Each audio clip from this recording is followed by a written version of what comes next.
وَلَقَدْ خَلَقْنَاكُمْ ثُمَّ صَوَّرْنَاكُمْ ثُمَّ قُلْنَا لِلْمَلَائِكَةِ اسْجُدُوا لِآدَمَ فَسَجَدُوا إِلَّا إِبْلِيسَ لَمْ يَكُنْ مِنَ السَّاجِدِينَ قَالَ مَا مَنَعَكَ أَلَّا تَسْجُدَ إِذْ أَمَرْتُكَ قَالَ أَنَا خَيْرٌ مِّنْهُ خَلَقْتَنِي مِن نَّارٍ وَخَلَقْتَهُ مِن طِينٍ قال فاهبط منها فما يكون لك أن تتكبر فيها فاخرج إنك من الصاغرين قال أنظرني إلى يوم يبعثون قال إنك من المنظرين قال فبما أغويتني لأقعدن لهم صراطك المستقيم ثم لآتينهم من بين أيديهم ومن خلفهم وعن أيمانهم وعن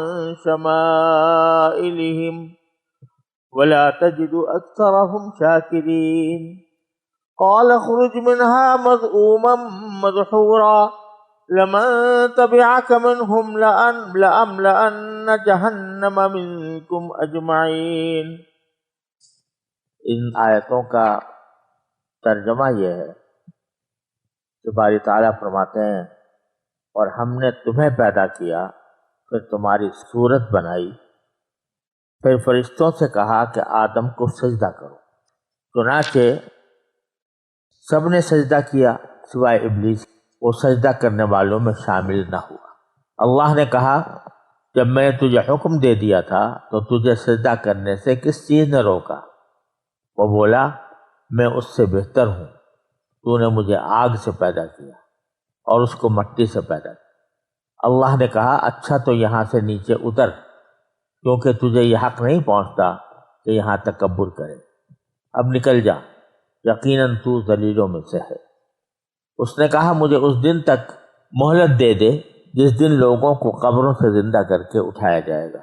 اللہ نے فرمایا تجھے مہلت دے دی گئی۔ کہنے لگا اب چونکہ تو نے مجھے گمراہ کیا ہے اس لیے میں بھی قسم کھاتا ہوں کہ ان انسانوں کی گھات لگا کر تیرے سیدھے راستے پر بیٹھ رہوں گا، پھر میں ان پر چاروں طرف سے حملے کروں گا، ان کے سامنے سے بھی، ان کے پیچھے سے بھی، ان کے دائیں طرف سے بھی اور ان کے بائیں طرف سے بھی، اور تو ان میں سے اکثر لوگوں کو شکر گزار نہیں پائے گا۔ اللہ نے کہا نکل جا یہاں سے ذلیل اور مردود ہو کر، ان میں سے جو تیرے پیچھے چلے گا وہ بھی تیرا ساتھی ہوگا اور میں تم سب سے جہنم کو بھر دوں گا۔ ان آیات کریمہ میں اللہ تبارک و تعالی نے حضرت آدم علیہ السلام کی تخلیق اور پھر ملائکہ سے ان کو سجدہ کرانے اور پھر شیطان کے سجدہ نہ کرنے کا واقعہ قدر تفصیل کے ساتھ بیان فرمایا ہے۔ اس واقعے کے بیشتر اجزاء پہلے سورہ بقرہ میں گزر چکے ہیں اور ان سے متعلق جو سوالات یا جوابات ہیں یا جو مسائل ہیں ان پر وہاں تفصیل کے ساتھ گفتگو کی جا چکی ہے، اس کو یہاں دہرانے کی ضرورت ہے۔ البتہ ان آیات میں کچھ نئی چیزیں ہیں، نئی باتیں جو سورہ بقرہ میں نہیں تھی اور کچھ نئی تعبیرات ہیں، تو ان کو سمجھنے کی ضرورت ہے، ان سے بھی بعض اہم سبق حاصل ہو۔ پہلی بات تو یہ ہے کہ بات یہاں سے شروع کی اللہ تعالیٰ نے کہ ابھی اس سے پہلے جو آیت گزری ہے اس میں اللہ تعالیٰ نے فرمایا تھا کہ ہم نے تمہیں زمین کے اندر تمہیں زمین پر رہنے کی جگہ دی، لَقَدْ مَكَّنَّاكُمْ فِي الْأَرْضِ، اور وَجَعَلْنَا لَكُمْ فِيهَا مَعَائِشَ، اور تمہارے لیے زمین میں سامان زندگی پیدا کی۔ تو اسی کی ابتدا کس طرح ہوئی تھی کہ انسانوں کو زمین میں جگہ دینے کی ابتدا کیسے ہوئی تھی، اس کا واقعہ یہ شروع کیا گیا ہے۔ تو اس میں الفاظ جو ہیں شروع میں وَلَقَدْ خَلَقْنَاكُمْ ثُمَّ صَوَّرْنَاكُمْ، اس میں خطاب ہو رہا ہے ان لوگوں کو جو کہ قرآن کے مخاطب ہیں، یعنی قریش مثلا، یا جو جن کو بھی براہ راست خطاب کیا جا رہا ہے۔ لقد مکناکم، پھر پیچھے آیا تھا اب یہاں پر بھی تو بظاہر یہ لگ رہا ہے کہ ہم نے تم سب کو پیدا کر دیا اور تم سب کی صورت گری کر دی، پھر ہم نے ملائکہ سے کہا، تو بظاہر عبارت کے لفظی معنی کے لحاظ سے ایسا لگتا ہے، لیکن مراد کیا ہے؟ مراد یہ نہیں ہے، بلکہ جو مخاطب ہیں ان کے جد امجد حضرت آدم علیہ السلام کی تحقیق مراد، لقد خلقناکم یعنی خلقنا اباکم او جدکم، کہ ہم نے تمہارے جو دادا تھے اور جن سے تمہاری نسل چلی ہے تو ان کو پیدا کیا۔ اور یہ تعبیر اس طرح اس لیے اختیار ظاہر کی گئی ہے کہ گویا جب حضرت آدم علیہ السلام کو پیدا کیا تو ان کے ساتھ بالقوہ سارے ان کی اولاد کو بھی پیدا کر دیا، کیونکہ وہی در حقیقت منبع تھے اس اولاد کے وجود میں آنے کا، اس لیے یہ خطاب کا انداز بھی اختیار کیا گیا۔ ایک بات تو یہ، دوسری بات یہ ہے کہ یہاں شیطان نے جو سجدہ کرنے سے انکار کیا تھا تو اس کی دلیل بھی بیان کی ہے کہ کس بنیاد پر اس نے یہ بات کہی تھی کہ میں سجدہ نہیں کرتا۔ اس نے دعویٰ پہلے تو یہ کیا تھا کہ انا خیر منہ، میں اس سے زیادہ افضل ہوں، آدم علیہ السلام، اور یہ صغرا ہوا، اور کبرا اس کے اوپر اگر یہ لگائیں کہ جو آدمی جو شخص یا جو ذات دوسرے سے بہتر اور افضل ہو وہ اپنے سے کمتر مخلوق کے آگے سجدہ نہیں کر سکتا، تو میں کیونکہ افضل ہوں اور یہ مفضول ہے، اور افضل کا کسی مفضول کے اوپر سامنے سجدہ کرنے کا کوئی جواز نہیں۔ ایک تو استدلال ہے، میں بہتر کیوں ہوں، افضل کیوں ہوں؟ کیونکہ خلقتنی من نار، کہ تم نے مجھے تو پیدا کیا ہے آگ سے، وخلقتہ من طین، اور آدم علیہ السلام کو پیدا کیا ہے مٹی سے، گیلی مٹی سے۔ تو یہ جو کہا خلقتنی من نار، اس کا مراد یہ ہے کہ میرا جو جد امجد تھا اس کو آپ نے آگ سے پیدا کیا۔ والجان خلقناہ من نار السموم، اللہ تعالیٰ نے دوسری جگہ فرمایا کہ جو جنات کا جو جد امجد تھا، جان اس کا نام تھا، اس کو ہم نے آگ سے پیدا کیا۔ اب یہ چونکہ اسی کی نسل سے چلا آ رہا تھا تو اس واسطے یہ کہا کہ مجھے آپ نے آگ سے پیدا کیا، جو اب میرے جد امجد کو پیدا کیا تو ساتھ میں بھی اسی میں شامل ہو گیا کہ میں آگ سے مجھے پیدا کیا اور ان کو مٹی سے کیا۔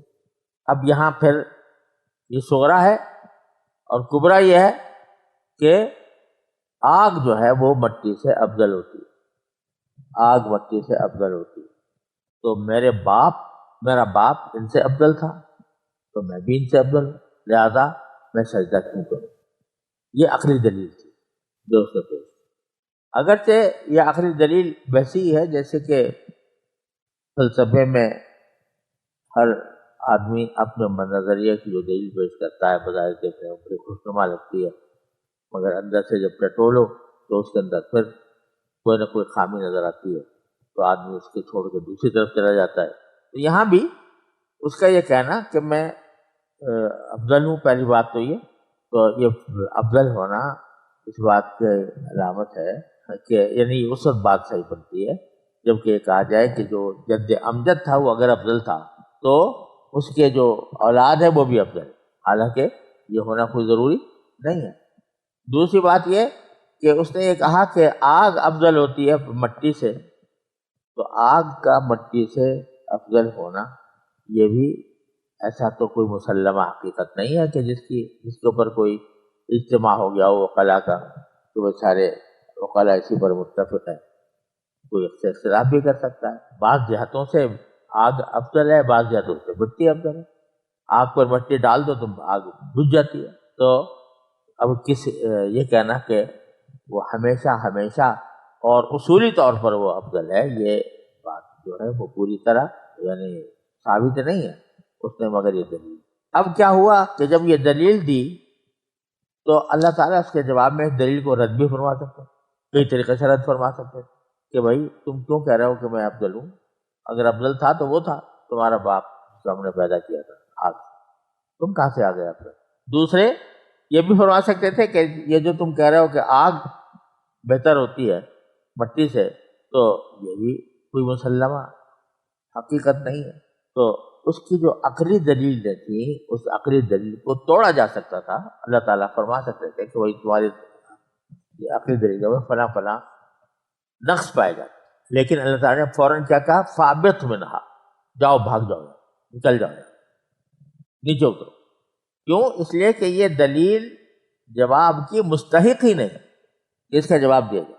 سیدھی سی بات یہ ہے کہ جب تم عقل سے کوئی بات تمہارے دماغ میں آ رہی ہے تو اس بات کے مقابلے میں جو خالق کائنات اگر کچھ کہہ دے، کوئی حکم دے دے، چاہے تمہاری سمجھ میں آ نہیں رہا ہو، لیکن بحیثیت بندے کے تمہارا کام یہ نہیں ہے کہ عقلی گھوڑے دوڑاؤ اور عقلی گھوڑی دوڑا کر عقل میں کوئی بات آئے تو تسلیم کرو، عقل میں نہ آئے تو تسلیم نہ کرو. ہمارا کام یہ نہیں. تم تو یہ اسی بات کے پابند ہو کہ جو حکم جس طرح دیا جا رہا ہے اسی طرح اس کے برابر. لہذا اب تمہاری یہاں کوئی گنجائش نہیں. فاہبط منہا، اب یہاں جنت سے اتر جاؤ نیچے. وما یکون لک ان تتکبر فیہا، کیونکہ تمہیں یہ حق نہیں پہنچتا کہ یہاں تکبر کرو. یہاں پتہ چلا کہ اس کا جو بیماری تھی، جو اصل بیماری تھی، وہ تکبر تھا، جس کی وجہ سے وہ مردود اور مطرود ہوا. تو یہ جو کہا کہ میں افضل ہوں، یہ پہلی سیڑھی تو یہ غلط ہوئی کہ اپنے آپ کو افضل سمجھ لیا. اپنے آپ کو افضل سمجھنا یا بہتر سمجھنا، اس کو اصطلاح میں کہتے ہیں عجب، یعنی خود پسند. خود پسند یہ پہلا درجہ ہوتا ہے تکبر کا، کہ آدمی اپنے آپ کو بہت اچھا سمجھنے لگتا ہے. میں بڑا عالم ہوں، میں بڑا عابد ہوں، میں بڑا محقق ہوں، میں بڑا مقرر ہوں، میں بڑا معالج ہوں، میں بڑا انجینئر ہوں.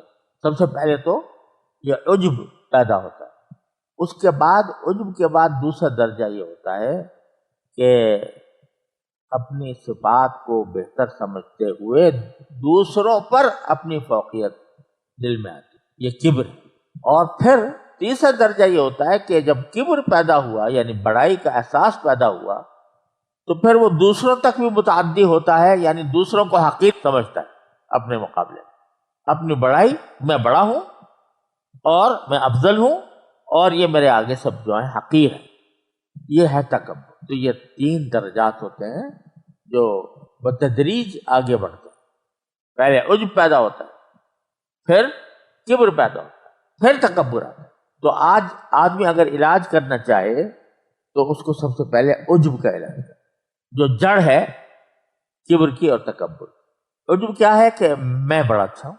اب اگر انسان یہ تصور کر لیتا ہے میں بہت اچھا ہوں، تو پھر وہ رفتہ رفتہ کبر اور تکبر تک پہنچتا ہے. لہذا اس کی جڑ کاٹنے کی ضرورت ہوتی ہے، اس طرح کہ آدمی یہ سوچے کہ میں اپنے ذات میں، میرے اندر کوئی بھی صلاحیت نہیں، جو کچھ بھی ہے میرے پاس وہ سب اللہ جل جلالہ کی عطا ہے، جب چاہے چھین لے. لہذا میں کہاں کھڑا ہوں؟ مجھے اپنے اوپر کیا بھروسہ ہو؟ میں اپنے کس بات پر اتراؤں؟ میں کس بات کے اوپر اپنے بڑائی سمجھوں؟ کیونکہ جو کچھ ہے وہ عطا ہے اللہ تعالیٰ. جب یہاں سے شروع ہوتا ہے تو پھر وہ جڑ تحت کٹنی شروع ہوتی ہے. جب آدمی یہ سمجھ لے کہ میں کچھ بھی نہیں تھا، اللہ تعالیٰ نے کر دیا تو کچھ بھی کر دیا، پھر کبر کہاں سے آئے گا؟ اور جب کبر نہیں آئے گا تو تکبر کیسے آئے گا کہ دوسروں پر آدمی اپنی بڑائی دیتا ہے.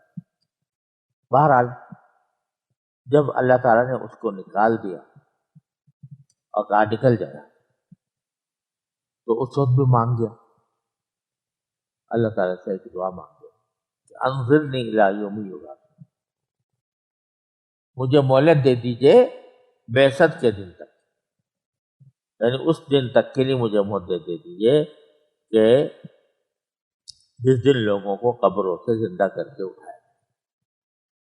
اب دیکھو کہ کہ اب باری تعالیٰ کی طرف سے غضب نازل ہو رہا ہے اور غضب کے ساتھ اس کو مردود کر کے نکالا جا رہا ہے، اس وقت بھی دعا مانگنے سے پیچھے نہیں ہٹا، جانتا تھا کہ اللہ تبارک و تعالیٰ مغلوب الغضب نہیں، کسی بھی حالت میں ہو اگر کوئی مانگنے کی چیز مانگی جائے گی اور وہ دینا کے لائق ہوگی تو دعا قبول کر لیں گے، مانگیں، اتنی معرفت اللہ تعالیٰ کی اس کو بھی حاصل کہ میں کسی حالت میں ہوں، مردودیت کی انتہا ہے، اس سے آگے کوئی درجہ نہیں ہے اس کا، پھر بھی ایک آس لگا کر اللہ تبارک و تعالیٰ سے مانگا کہ مجھے مہلت دے دیجیے کہ میں زندہ رہوں سکتا۔ تو یہ خود یہ شیطان کا جو یہ عمل ہے خود ہمارے لیے ایک مجھے لے رہا ہے کہ ہم جب بھی کوئی حاجت پیش آئے تو اس سے یہ نہ سوچیں کہ اللہ تعالیٰ جو ہے تو مجھ سے ناراض ہے، مجھے دیں گے کیسے۔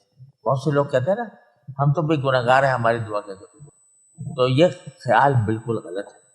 گناہ گار ہونا یہ دعا کی قبولیت کے منافی نہیں ہے، ضروری نہیں کہ گناہ گار کی دعا ادا کر دی، اگر دینے کی چیز ہوگی تو باری تعالیٰ دے دیں گے، دینے کی چیز ہوگی اور اس کے لیے مناسب ہوگی، اللہ تبارک و تعالیٰ کی مشیت کے مطابق ہوگی تو دے دیں گے، کتنا ہی گناہ گار کیوں نہ ہو۔ یہاں تک کہ فقہاء کرام نے اور علماء عقائد نے اس بات پر بحث کی ہے کہ کافروں کی دعا قبول ہوتی ہے کہ نہیں، تو بعض آپ کہتے ہیں نہیں کافر کی دعا قبول ہی نہیں ہوگی، وما دعاء الکافرین الا فی ضلال، قرآن کریم میں۔ لیکن محققین کا کہنا یہ ہے کہ نہیں، کافر کی دعا بھی قبول ہو سکتی اور ہوتی ہے، اور وہ جو قرآن کریم میں فرمایا گیا کہ وما دعاء الکافرین الا فی ضلال، اس سے مراد ان کی وہ دعا ہے جو وہ آخرت میں مانگے اور کہیں گے کہ ہمیں یہاں سے نکال دیں، وہ بیکار ہے، اس کا کچھ فائدہ نہیں۔ لیکن اگر کوئی کافر اپنی صحت مانگے تو ہماری تعالیٰ تو دنیا کے اندر وہ کافروں کو بھی رزق دیتے ہیں، مسلمانوں کو بھی دیتے ہیں۔ ادیم زمیں شیخ سعدی فرماتے ہیں، ادیم زمیں سفرۂ عام اوس بری خان یغما چی دشمن چی دوست، کہ اللہ تعالیٰ نے زمین کے اندر زمین کو ایک دسترخوان بنا دیا اور ایسا بنا دیا ہے کہ اس میں دوست ہو یا دشمن آ جاؤ کھا لو، اس کو دعوت ہے۔ تو اس واسطے دنیا کے مقاصد کے لیے اگر کوئی کافر بھی دعا مانگے تو اللہ تعالیٰ اس کو قبول کر سکتے ہیں، جیسا کہ یہاں شیطان کی دعا کو اس حد تک قبول کیا، ایک حد تک جب اس نے دعا کی کہ مجھے مہلت دی جائے تو فرمایا کہ انک من المنظرین، چلو تمہیں تو مہلت دے۔ کب تک دے دی اس کا یہاں پر ذکر نہیں، اس نے تو مانگا یہ تھا کہ جب مردے اٹھائے جائیں، جب تک یعنی حشر کا وقت آ جائے، مردے جب اٹھے اس وقت تک میں زندہ رہوں، تو یہ مانگا تھا اس نے۔ اب اس کا تقاضا یہ ہے کہ جب پہلا سور پھونکا جائے گا قیامت کا، جس کے ذریعے تمام مخلوقات پر موت طاری ہوگی، تو اس میں آیا ابلیس شامل ہوگا کہ نہیں ہوگا؟ تو اس میں ظاہر یہ ہے کہ ابلیس بھی شامل ہے، یعنی اس کو بھی موت آ جائے گی، اور اس کی موت کے نتیجے میں وہ دنیا کے اندر کائنات میں سوائے اللہ جل جلالہ کے کوئی اور باقی نہیں۔ لمن الملک اليوم للہ الواحد القہار، لہذا یہ دعا مکلی طور پر نہیں قبول ہوئی، جزوی طور پر، جس کا سورہ حجر میں ہے غالباً کہ فرمایا کہ الی یوم الوقت المعلوم، کہ تمہیں مہلت دی گئی ہے ایک معین وقت کے دن تک، وہ جو اللہ تعالیٰ کے علم ہے۔ تو اس لیے ضروری نہیں کہ اس کی پوری دعا قبول کر لی گئی ہو، بلکہ یہ کہ اس خاص وقت تک، اور اس سے مراد پہلا سور کا پھونکنا ہے، جس کے بعد ساری مخلوقات پر موت طاری ہوگی، اور اس کے کو بہکانے کے لیے میں آپ کے سیدھے راستے پر یعنی جو سیدھے راستے پر جا رہا ہوگا تو اس کو کسی نہ کسی طرح اس کو ادھر ادھر کرنے کی کوشش کروں۔ اور پھر کیا ہوگا؟ ثم لآتینہم من بین ایدیہم ومن خلفہم، اور میں ان کے اوپر ان کے پاس آؤں گا. لفظ معنی یہ کہ ان پر حملے کروں گا. کہاں سے کروں گا؟ من بین ایدیہم، ان کے سامنے کی طرف سے کروں گا، ومن خلفہم، پیچھے کی طرف سے کروں گا، وعن ایمانہم، دائیں طرف سے کروں گا، وعن شمائلہم، بائیں طرف سے کروں گا، یعنی چاروں طرف سے بتلانا ہے. اب بعض حضرات نے اس میں کچھ تشقیق بھی کی ہے کہ سامنے سے حملہ کس قسم کا ہوتا ہے، پیچھے سے حملہ کس قسم کا ہوتا ہے، دائیں سے کیسا اور بائیں سے کیسا. لیکن حقیقت یہ ہے کہ اس کی تفصیل میں جانے کی ضرورت نہیں ہے. محاورے میں وہ کہتے ہیں کہ وہ چاروں طرف سے کروں گا، تو اس نے آگے پیچھے دائیں بائیں ہر چیز ذکر کر دیا. اب ہو سکتا ہے کہ اس کے اندر بھی کوئی معانی پنہاں ہو جن کا ہمیں پتہ نہیں، لیکن بہرحال اس نے دعویٰ یہ کی. لیکن اس میں جو معنی خیز جملہ ہے وہ آخر میں، وَلَا تَجِدُ أَكْثَرَهُمْ شَاكِرِينَ، کہ میرے ان حملوں کا اثر یہ ہوگا کہ آپ اکثر ان لوگوں کو شکر گزار نہیں پائیں انسانوں. تو معلوم یہ ہوا کہ شیطان کا جو بنیادی حملہ ہوتا ہے انسان کے اوپر، اس کا وہ یہ ہوتا ہے کہ انسان کو ناشکری میں مبتلا کرے، شکر سے محروم کرے. اور اسی وجہ سے بزرگوں نے فرمایا کہ جو بندہ شکر گزار ہو، اللہ جل جلالہ کی نعمتوں کا شکر ادا کرتا ہو، اور وہ اس کی سرشت میں، عادت میں داخل ہو جائے، اس پر شیطان کے حملے کارگر نہیں، اس پر شیطان کے حملے کارگر نہیں، کیونکہ یہ خود کہہ رہا ہے کہ میرے حملوں کا اثر جو ہے وہ یہ بنے گا کہ آپ اکثر لوگوں کو شاکر نہیں پائیں. تو یہ بڑی نکتے کی بات ہے کہ وہ جتنے بھی حملے کرتا ہے شیطان، اس کا جو بنیادی مقصد یہ ہوتا ہے کہ بندے کو شکر گزاری سے نکال کر ناشکری میں لے لے. اور در حقیقت ناشکری ہی ہے جو کفر کہلاتی ہے. کفر کے عربی میں لفظی معنی ناشکری کیا ہے؟ کفران نعمت کہتے ہیں نا، کفران نعمت، یعنی نعمت کا شکر ادا کرنے کے بجائے اس کی ناشکری کا یاد تھا. تو کفر اصل میں ناشکری ہے، لفظی معنی اس کا ناشکری ہے. اور جو اللہ تبارک و تعالیٰ کے توحید کا قائل نہ ہو، اللہ تعالیٰ کی بات نہ مانے اور اللہ تعالیٰ کا مقابلہ کرنے کی کوشش کرے، تو اس کو کافر اس لیے کہا جاتا ہے کہ حقیقت میں وہ ناشکرا. تو آیت اس بات پر دلالت کر رہی ہے کہ اگر شیطان کے حملوں سے بچنا ہو تو اللہ تعالیٰ کا شکر کثرت سے ادا کرو. خیال آیا کہ الحمدللہ میری صحت ٹھیک ہے، شکر ادا کرو، اللہم لک. خیال آیا کہ میری بینائی صحیح کام کر رہے، اللہم لک الحمدللہ. خیال آیا کہ میرے گھر میں سب لوگ خیر عافیت سے ہیں، اللہم لک الحمدللہ. جتنا بندہ اللہ تبارک و تعالیٰ کا شکر ادا کرتا رہے گا، شکور بن جائے. حضرت نوح علیہ السلام کی تعریف میں حضرت باری تعالیٰ نے کیا فرمایا؟ انہ کان عبدا شکورا، وہ شکر گزار بندے. شکور بن جائے گا تو انشاءاللہ شیطان کے حملوں سے محفوظ ہے. تو فرمایا لا تجد اکثرهم شاکرین. اس کے جواب میں اللہ تعالیٰ نے فرما دیا اخرج منها مذءوما مدحورا، کہ اب یہاں سے نکل جا ذلیل اور مردود ہو. اور لمن تبعک منہم، اور انسانوں میں سے جو لوگ تیرے پیچھے چلیں گے تو وہ بھی تیرے ساتھی ہوں. اور لأملأن جہنم منکم اجمعین، میں جہنم کو تم سب لوگوں سے بھر دوں گا، چاہے تمہاری نسل سے ہو یا انسانوں کی نسل سے.